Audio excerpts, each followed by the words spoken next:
I was wondering if you're planning on bringing back up the issue of Don't Ask, Don't Tell and its possible repeal. Mr. Coons, your response, 1 minute. I would move swiftly, as a senator, to repeal Don't Ask, Don't Tell. I think it is discrimination, plain and simple.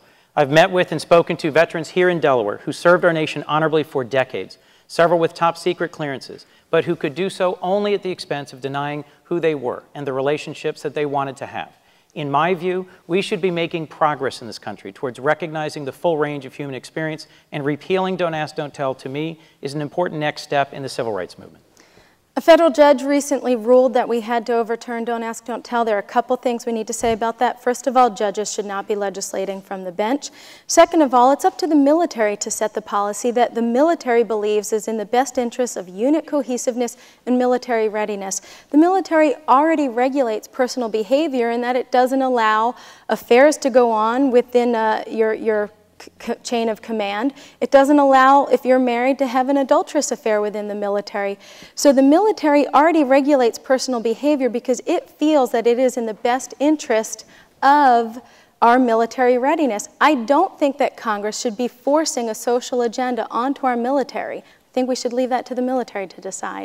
Almost all of the NATO allies allow gays to serve openly in the military. Israel, which has a fine military, as you know, allows gays to serve openly in the military. Why specifically do you believe gays should not be allowed to serve openly in our military? Because it's a military policy that our military set forth. It's the same thing as I said in my remarks about adultery not being allowed in the military. It's a military policy that they regulate because they believe that is in the best interest of unit cohesiveness and our effective military. So if the chairman of the Joint Chiefs of Staff says he believes gays should be allowed to serve in the military, would that be good enough for you? If all four heads, if the heads of all four branches of the military said that, then it would be up to them, not me as a U.S. Senator, to impose my social agenda, whether it's for or against Don't Ask, Don't Tell. Well, what about that? What if the chairman of the Army, the Navy, the Air Force, and the Marine Corps, the respective chairman said, you know what?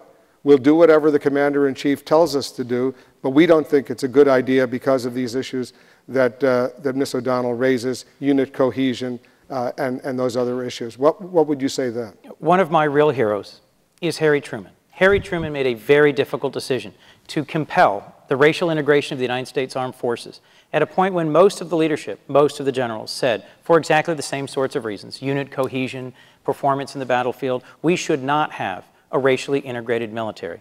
That was a brave decision. It was an important decision. And the ultimate long-term impact has made our United States military one of the most progressive in terms of promotion advancement opportunities for racial minorities of any organization in our country. As you said earlier, most of our NATO allies have long ago realized that we are giving up on the service of thousands of potential volunteers who could be serving our nation at home and abroad. I don't think it makes any sense, because of a narrow social agenda, to continue to exclude them from open service in our military.